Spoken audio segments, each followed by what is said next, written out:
Hi, my name's Jolene Ray. I love natural product. I like all snacks. My favorite are snacks. I like treats. Oh, this could go bad. This could go really bad. She loves the lime though. This is The Naturalist. In every episode, we're covering the products, ideas, and trends that are shaping the CPG industry. Or that we just really like. All right, why did the mushroom have a party? Because it was a fun guy. So I started watching Apple Cider Vinegar last night. Is that good? So you haven't seen it? No, but I've watched it. I do a thing where I watch a trailer for a show 14 times. Oh, me too. And decide not to watch it, but feel like I did. So that's happened with that show. It is crazy. Yeah, so what's the, what happens? Well, it's based on the true story of this Australian woman who, this happened kind of in 2014, 2013, kind of at the dawn of like Instagram and all those things. Yeah. And she blew up basically on social media. She came out saying that she had terminal brain cancer and that she had 4 months to live and that she cured herself with Apple food, with wellness treatments, not with traditional cancer treatment, not with medicine. Okay. So her whole thing was I'm only on episode 2, but of course I did a ton of Googling of the actual story because it's based on this true story. And so she started this app. It was kind of at the early days of that too, this app about, food and lifestyle and whole foods and recipes. It had cookbooks and just completely blew up. Wow. And it was this whole miracle story. And she had, 2.3 million followers. And, at the end of the day, it came out that she was lying, that she had never had cancer. It was a complete lie. And this is something that a lot of people, 2.3 million followers and young women with cancer, with other illnesses that were following her and taking her advice. So her whole objective was to show the power of she cured cancer with food. And so she really believed she was doing a good thing, but it was such a deceitful... Yeah, and I haven't gotten to the apple cider vinegar part, but I'm assuming that's a piece of it.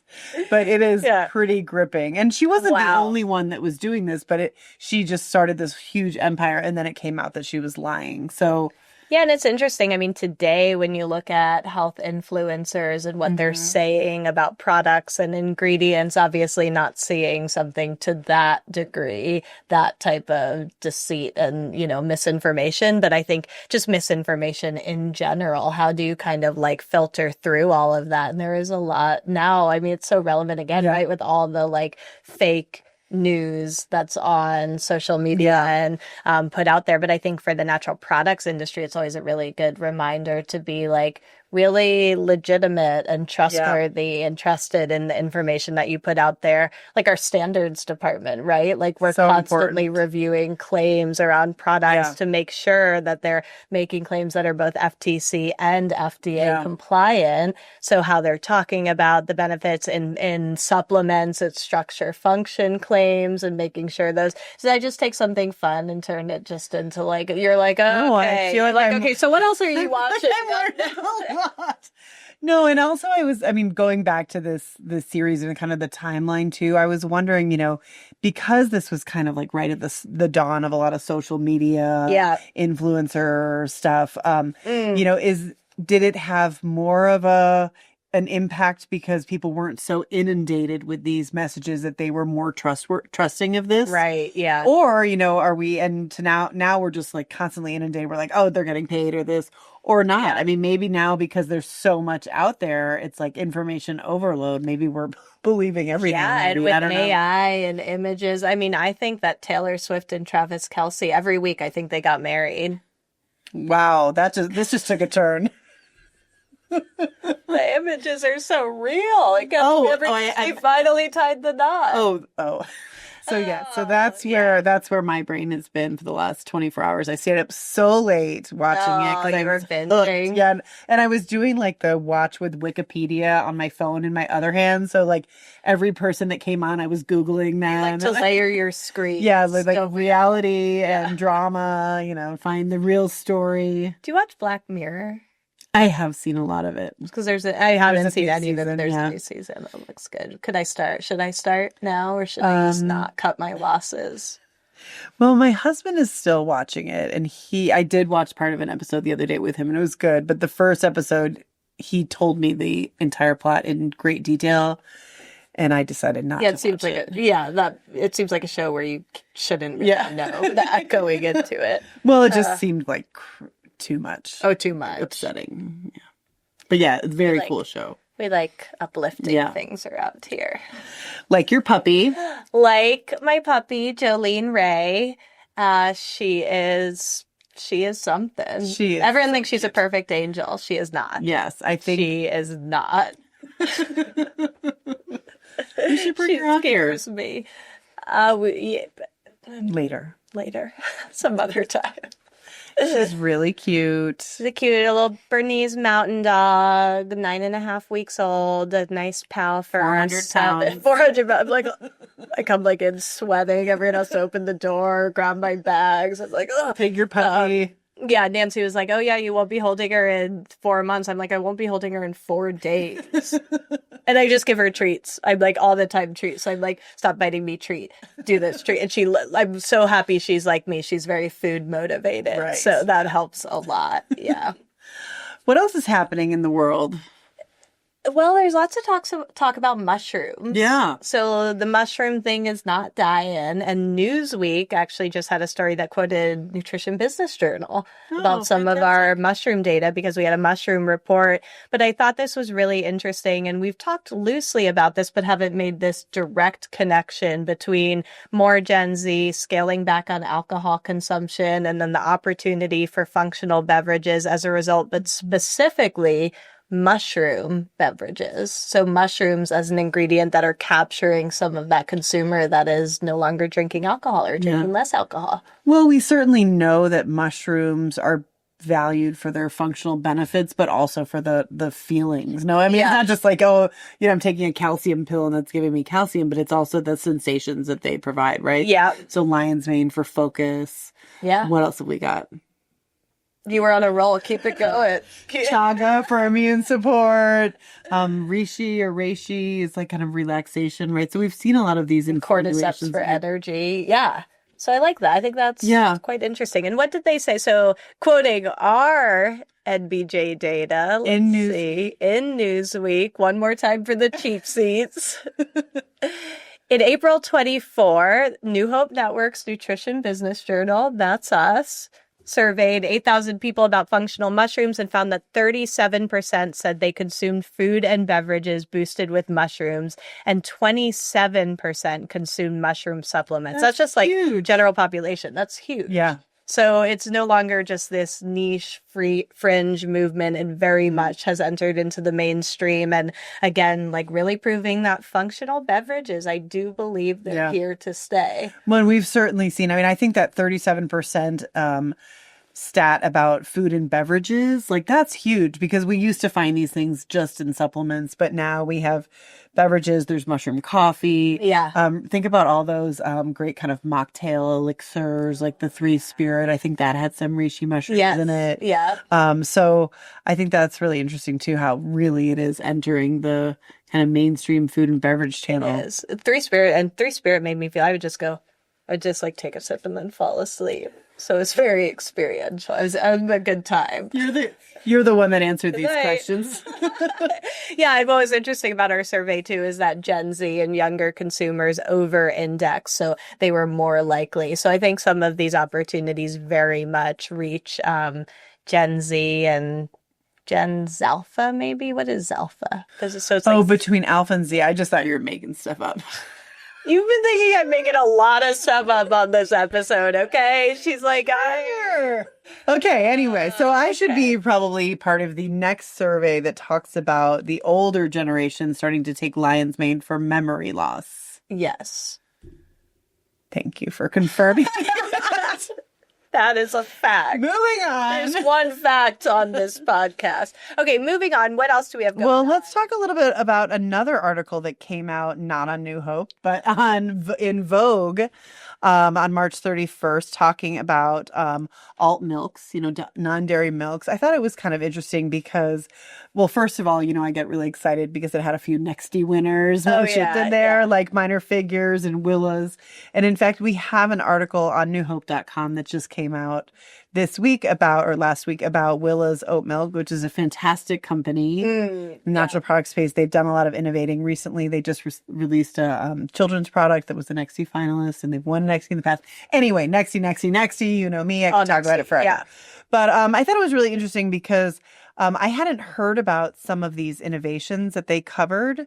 And one of them was a milk made from koji. So koji rice is a product that's often fermented for soy sauce or it's called koatji. And so it's oat milk and koji rice.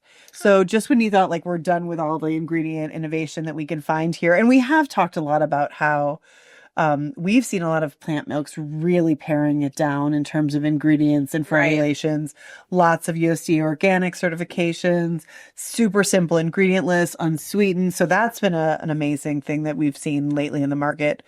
But the other thing is they talked about these two Hawaiian brands that blend oat milk, one of them with organic hemp and pumpkin seeds, Kiki milk, and the other one, bananas and amla.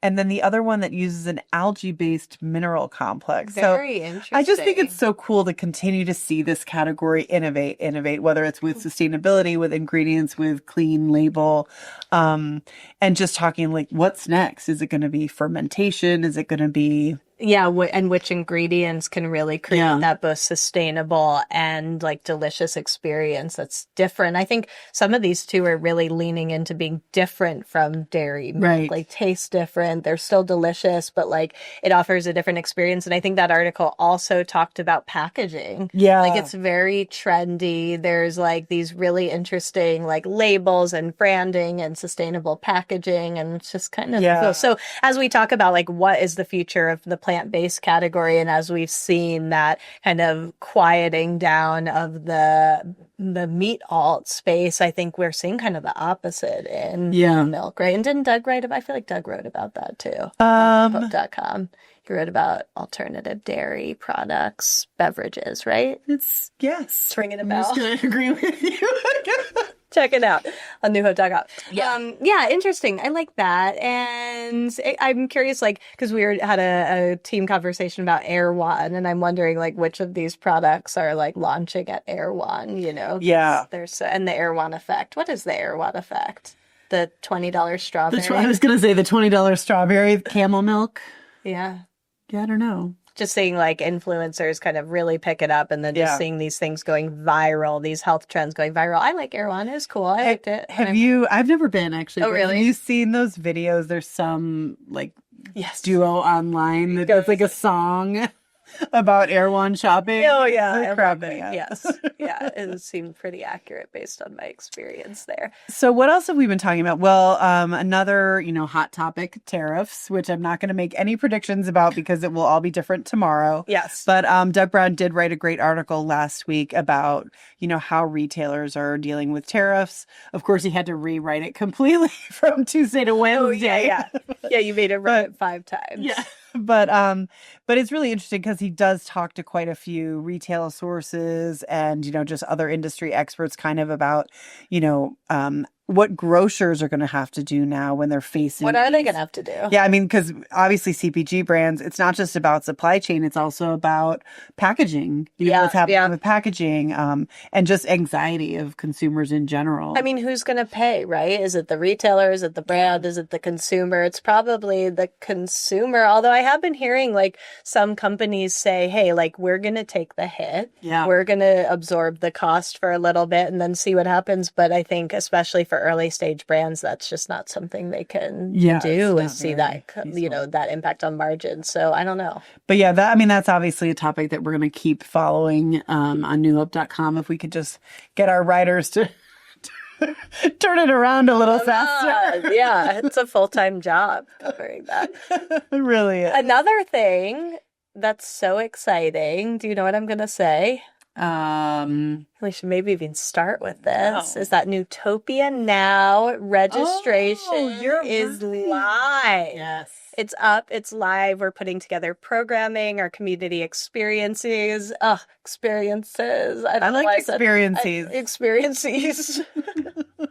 It's going to be so good this year. It's our second year. We have some amazing things in store, and I'm just so happy that registration is live. And that is going to be August 20th through 22nd in Denver, Colorado. Yep. True. Home of Nuggets. You. The Nuggets. Just Rubino. Just Rubino. The Nuggets. Let's talk about Nuggets news. Head coach fired. General manager fired. This happened like a week ago, but just crazy because they just won. I mean, 2 years ago they won the championship, and then their record was starting to go downhill a little bit. And then, I mean, you have Nikola Jokic, the best player in the league, on your team. Like, you probably should be, in my opinion, you should be winning lots of championships, not just one. I don't know, but I did like Mike Malone, so there you have it. I did hear of one of those people before. Was that hockey? It wasn't. It wasn't. Anything else? Anything else? Anything else? Anyone? Anyone? Anyone in the audience? They're taking questions. No? I think that might be all for today. We're gonna wrap that up? Yeah, it was fun. I like was chatting fun. with you. Sometimes it's just like a, just rapid fire, like just like that. So I need a product for a headache. If anyone knows a good non-Advil product for a headache, let me know. Walgreens brand ibuprofen. Yeah. No, have you ever tried that thing where you push here and here? No. It's like the point. It's like this point here. No, but it's like this. Okay. This is going to hurt when I do it. Do you feel that point? It's like sore. Is it sore? Then maybe it's the other one. Is that sore? That hurts. Because supposedly you do this and it relieves your headache. I'm going to actually start my own wellness. I'm going to start my own wellness brand and spread the word that I can cure your headache. Oh my goodness. 2.3 million followers. This is what you do. Oh wait, it's back. Don't listen to her.